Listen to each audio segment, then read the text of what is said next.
दोस्तों उम्मीद है सब ठीक ठाक ऐं खैरियत सां हूंदा। अॼु तव्हांजे लाइ मुख़्तियार अली शीदी साहब जो एल्बम आहे 335 वॉल्यूम। ऐं तव्हां दोस्तनि खे ॿुधायूं त हिन खां अॻु हिकिड़ो एल्बम विच में आहे, पर उहो फ़ोटू अवेलेबल न आहे। इंशाल्लाह उहो तमामु जल्द हथ करे उनजो वीडियो ठाहींदासीं। ऐं हीउ एल्बम जेको आहे 2004 में एल्बम आहे। ऐं हिन एल्बम जी ख़ासियत इहा आहे त हिन जो हिकिड़ो कलाम आहे तमामु घणो मशहूरु। ऐं तव्हां सभिनी दोस्तनि खे इहा ख़बर ई हूंदी त हर एल्बम जी पंहिंजी सुञाण हूंदी आहे ऐं पहचान हूंदी आहे। इन करे जो उन में हिकु या ॿ गानो तमामु घणो मशहूरु हूंदो आहे।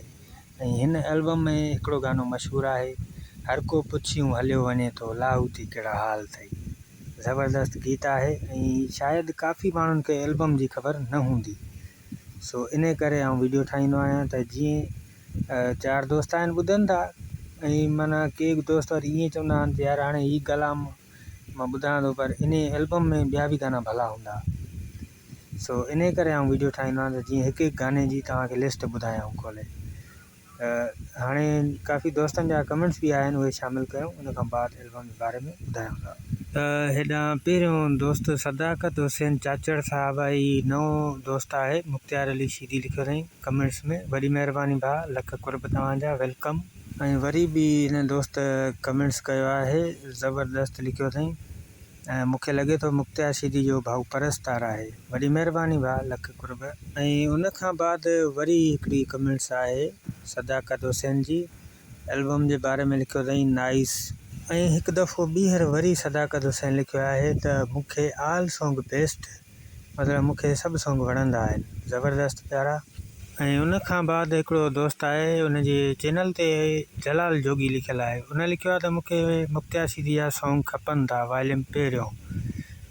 अदा असां वटि सॉन्ग्स वारो कमु कोन आहे, बाक़ी यूट्यूब भरियो पियो आहे गाननि सां, तव्हां डाउनलोड करे सघो था।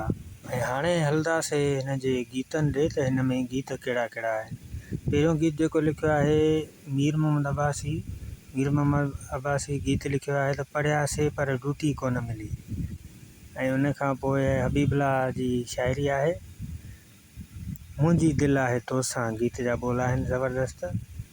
ऐं उन खां पोइ शाहनवाज़ शर साहब जी शाइरी आहे, शल हुजे हयाती, रुठाई रहनि शल हुजे हयाती, ज़बरदस्त। इहो ॿियो नंबर ते गीत आहे भलो।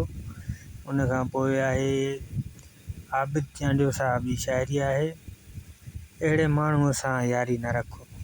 उन खां पोइ आहे मीर मोहम्मद अब्बासी जी शाइरी, अॼु ॾे यार मूंखे, माना अॼु मिलाए यार मूंखां।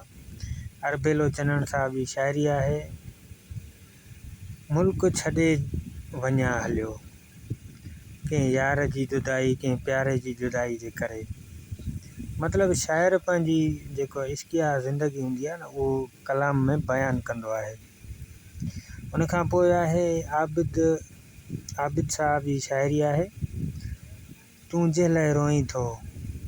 उन खां पोइ जेको आख़िरी गीत आहे शाहनवाज़ साहब जो, लाहौती कहिड़ा हाल अथई, हर को पुछियूं हलियो वञे थो लाहौती कहिड़ा हाल अथई।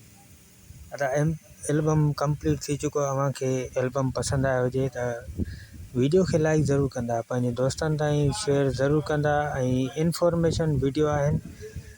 ऐं इंशाल्लाह अव्हांखे जेके परस्तार आहिनि मुख़्तियार जा, उन्हनि जे लाइ वीडियो ख़ासि आहे।